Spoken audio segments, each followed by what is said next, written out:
Jill, I'd like your reaction to something that I've been hearing more of in recent months, that the United States is governed by a monopoly. It's a monopoly of two political parties that have a very cozy relationship in which they exchange offices from time to time to adjust to the popular mood, but that they maintain a pretty much of a stranglehold. And like monopolies, they do everything in their power to exclude any new entrant into the game.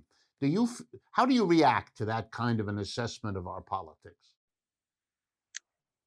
That is extremely true. I'd say they're more than a monopoly. They're more like a mafia that's protecting their turf, very carefully guarding it, and this suppression of political opposition should be seen as part of voter suppression. It's unacceptable that people of color, young people, disabled, are restricted from voting through all kinds of mechanisms.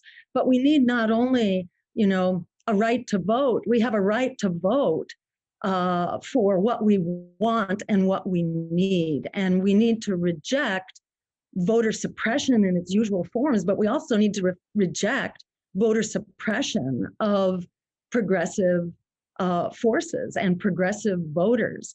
And that means, we need a ranked choice voting system so that fear cannot be used as part of this lesser evil mode of politics, which is really a form of extortion. It's, we should not be suppressing votes and we shouldn't be extorting votes based on fear. And this is readily fixed with a ranked choice voting system with proportional representation. You can go to the Green Party website to find out more about that.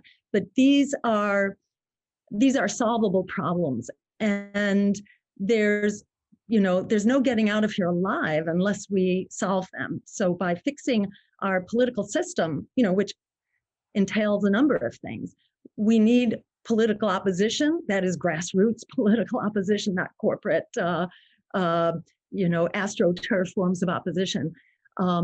But that means enabling ballot access, and Greens were forever being thrown off the ballot. Ralph Nader had about 30 lawsuits run against him in the 2004 election at one time. It cost him $1 million basically in order to defend his right to be on the ballot. And even at that, he was thrown off.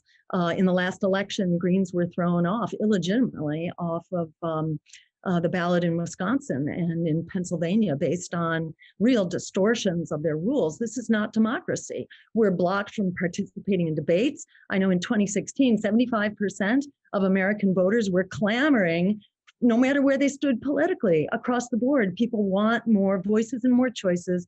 They have a right to those choices, and they have a right to know who their choices are and what those various points of view are, which are not reflected in our current power structure and in the parties of war and Wall Street.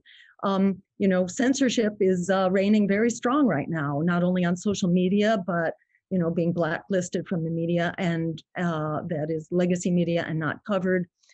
So there are concrete things that we can do. And, so how do we ever get to that place? I think we'll come to that later in this discussion, but, it's so important that we be connected to the social movements, that we be getting the word out, and that above all, that we not be persuaded that we don't count. In the words of Alice Walker, the biggest way people give up power is by not knowing we have it. And if you look at the polls, the progressive agenda, which is upheld by Greens, it's given lip service by many of the progressive Democrats, but they're not able to go there and haven't been for decades. In fact, they're moving in the opposite direction. So the Greens really are the vehicle for this progressive agenda, which is now so urgently needed and desired and demanded as a matter of life and death.